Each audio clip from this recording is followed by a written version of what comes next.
Listen, to say I'm excited about my guest today would be an egregious understatement. I have admired this woman for a long time, and the fact that I just get to sit down and have a conversation with her today is amazeballs, as Juliet would say. Juliet says amazeballs, so I'm going to say amazeballs. It's amazeballs to have with me today author, writer, speaker, hip-hop artist.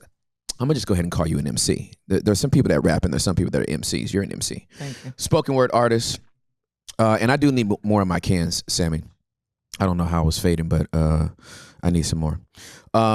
She is all those things and more. And I don't know where we going in this conversation today. Listen, y'all, just buckle up, Buttercup. I don't know what we talking about. I don't know what we diving into. That's one of the things I love about the basement. But I want to present to some, introduce to others, the one and only, the incomparable Jackie Hill Perry in the house. Let's go. Confetti, confetti. Confetti, confetti. Bam, bam, bam, bam, bam, bam, bam, bam, bam. That's always my sound effect is that DJ.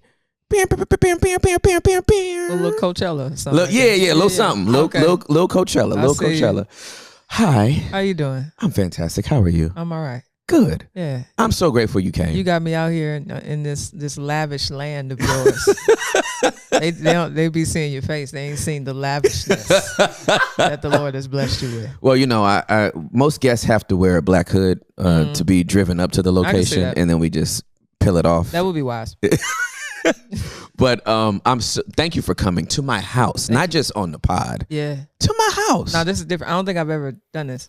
Are you serious? Yeah, I've never flown somewhere to be on somebody's podcast. So I value you, what you're doing, and all the things.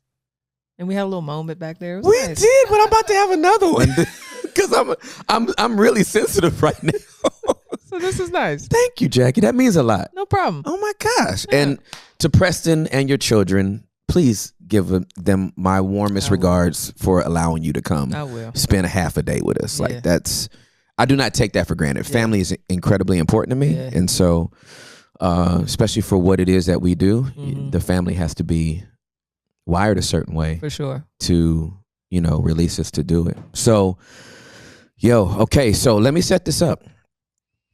Because one of the things that we talked about before we jumped on was God has given you an incredible amount of influence that has already kind of permeated a large part of the body of Christ, right? And so in having you on, I didn't want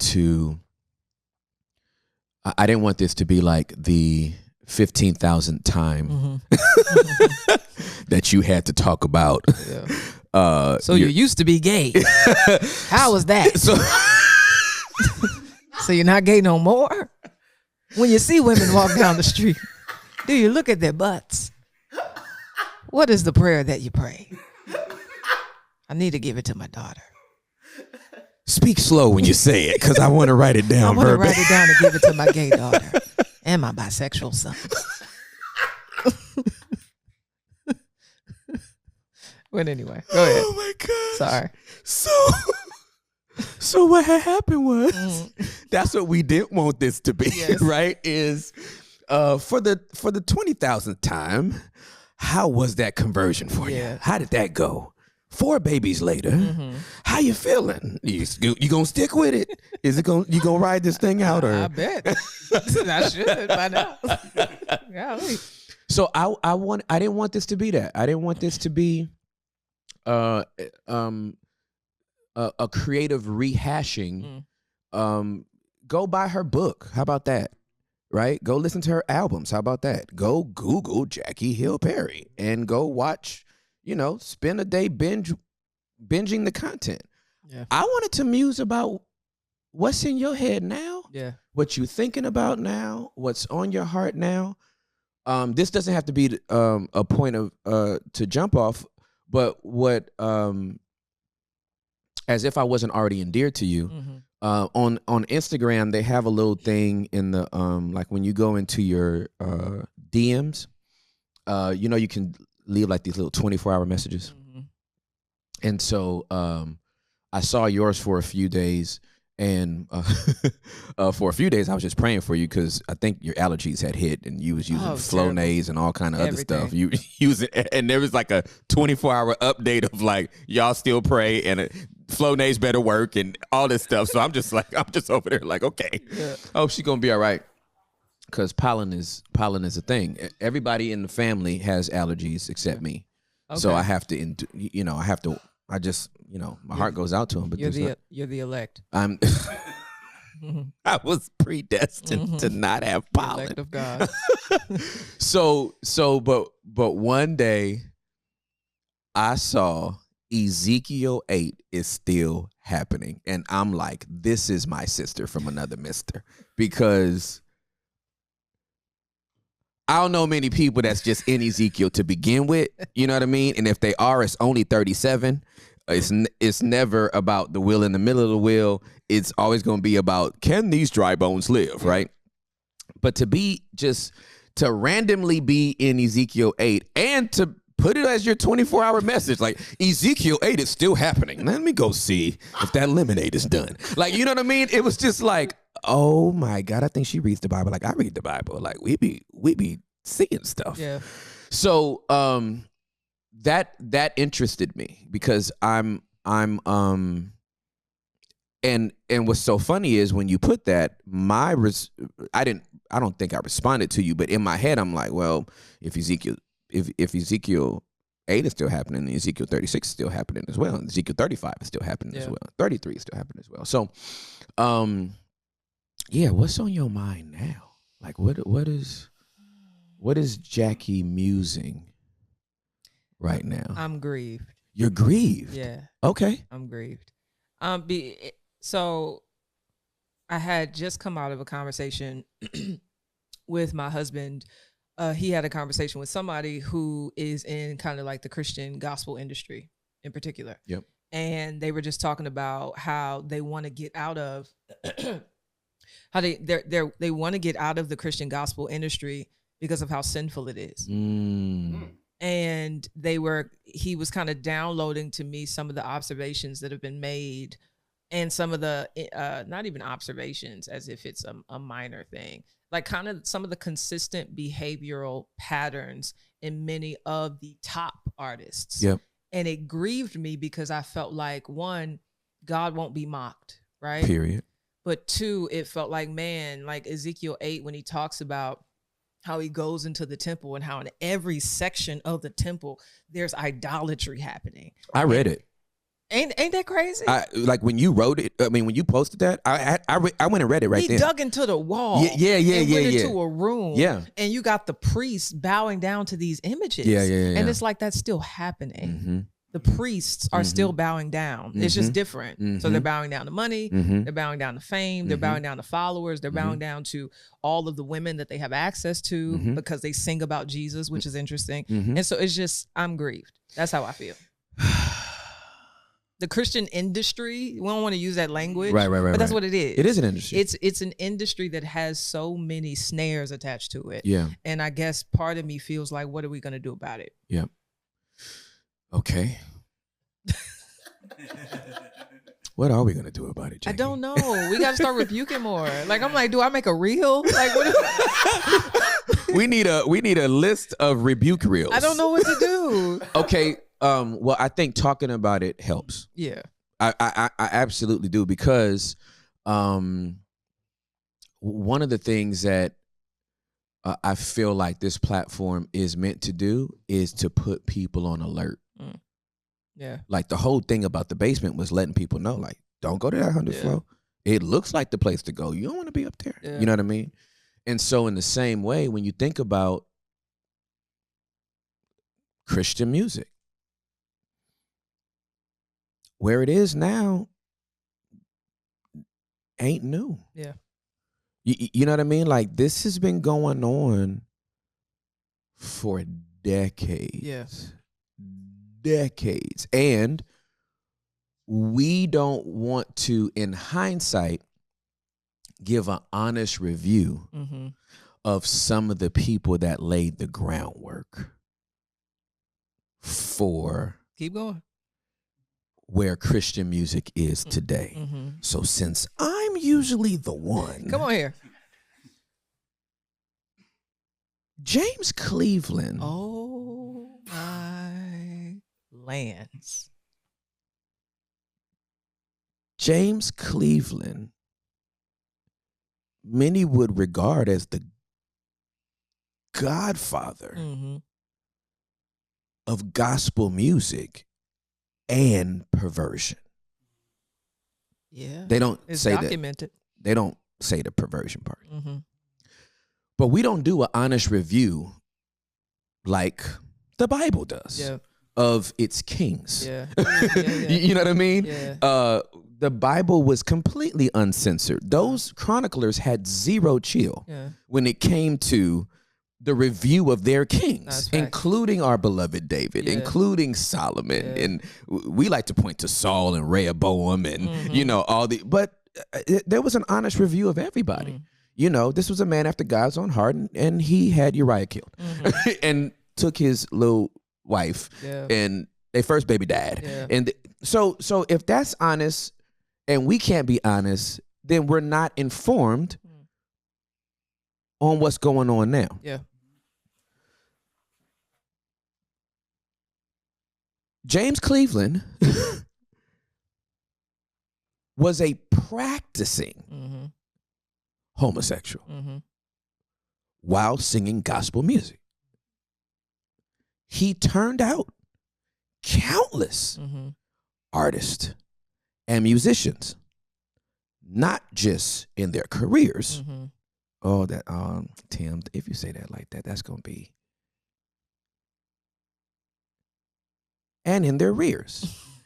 It was right there, and I didn't know if That's the most ridiculous thing I've ever heard you say. I didn't know it was about to. It was right there. I used to rap too, so the stuff be coming. So if we're not going to say that, if we can't say that happened, Mm-hmm. then what you're grieved about now, we might as well not even talk about. Yeah. Yeah. Yeah, it feels demonic.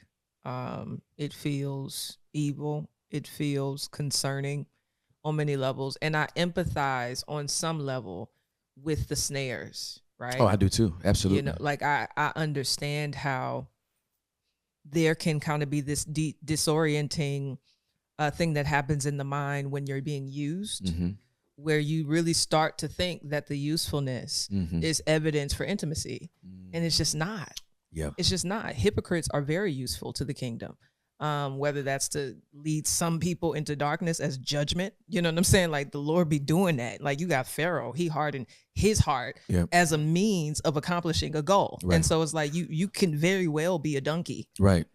being used. And Right. so I guess my thing is like, it's so hard because also some of the discipleship and the rebuke is supposed to happen within a local body, right? Correct. But if you're not in a body because you're getting called to teach or to preach or to sing at everybody else's local body, then you ain't even got nobody to rebuke you or to build you up or to exhort you. And the people that's around you doing the same thing. That's And exactly so right. even when you compare yourself, you think you're a greater, like, how do I say this? I've had conversations with people where they're like, well, I'm not sleeping with a lot of women because they're measuring their standard of holiness with other ratchet people. Absolutely correct. Yeah, Instead of the absolutely Lord. correct. Yeah. Let me co-sign Does on. that sound judgmental? No. It's just fact. Okay. Yeah, it's just fact. Well, listen. There's a difference between fruit inspection and judgment. Yeah. Judgment has I to like do. it.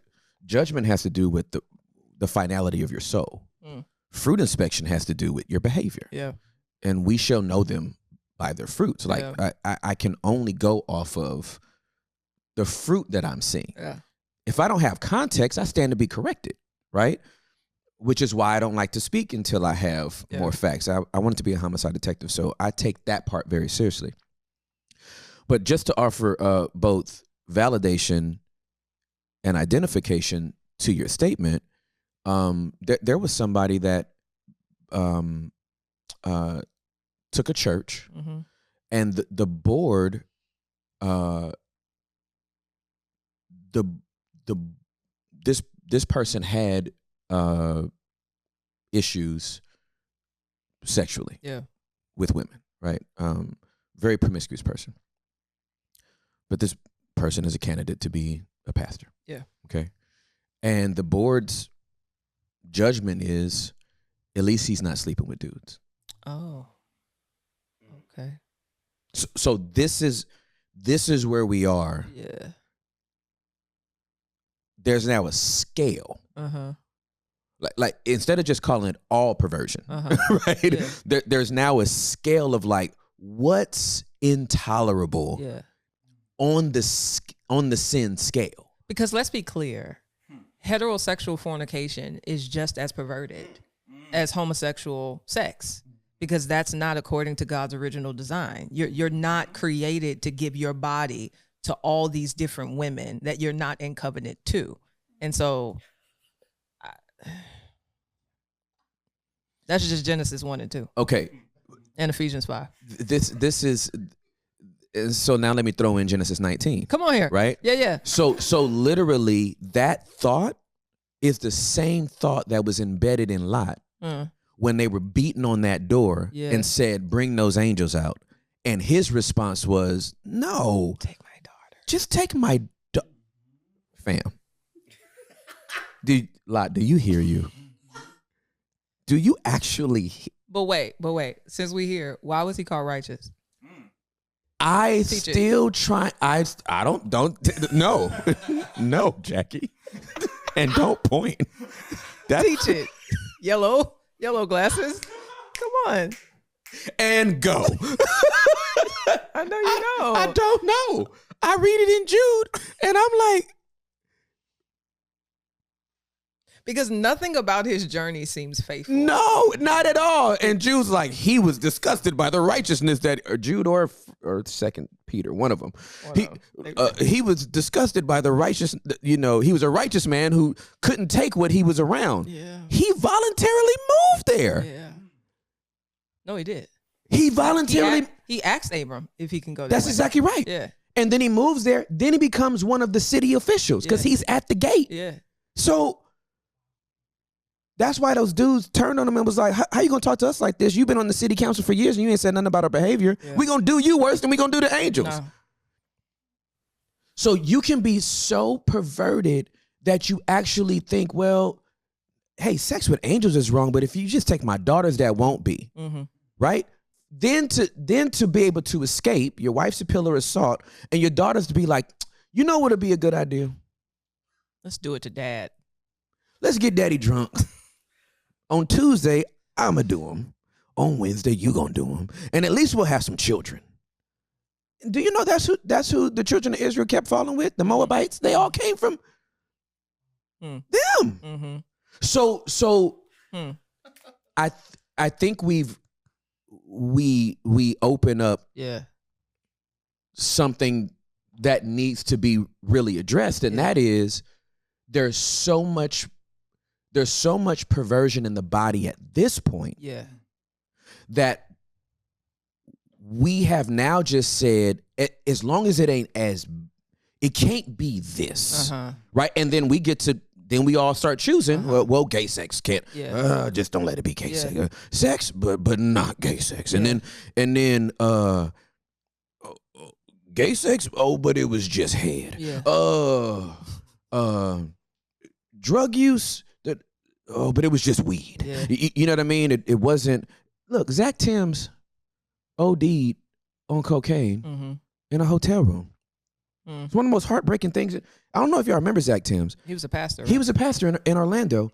He basically was the Will Smith of Christianity. He looked like Will Smith. Wow. Handsome guy, married to a beautiful wife. I think his wife's name is Reva Timms, and she's still going on. I love you, Reva. But that man OD'd on coke. Yeah. Coolio OD'd on fentanyl. Yeah. Mixed with meth. It was a deadly mix. Yeah. the body of Christ ain't doing that much better than the world. Yeah. And basically what we're saying is, as long, ooh, okay. Come on here. Dang it. Thank you, son. Holy cow. You got an armor bearer. Holy cow. My guy. Yeah. He was like, I ain't going to wait for dad to call for it. Yeah. I'm going to just go get it. He's an armor Oh, bearer. You're the best, Noah. I love that. I need to raise my children up. So something just hit me and I don't even know what to do with it. But we're basically telling a generation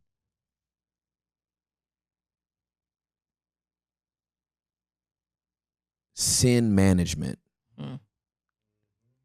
is your only way to navigate how you're doing this. Now, that might sound vague because we're all sinful creatures and we all got temptations, desires, and less than that. But basically, what we're saying is, as long as it don't come out, if you could just do your best to sing these gospel songs and but don't hold hands with your boyfriend down the hallway at the GMWA. Just don't make it obvious.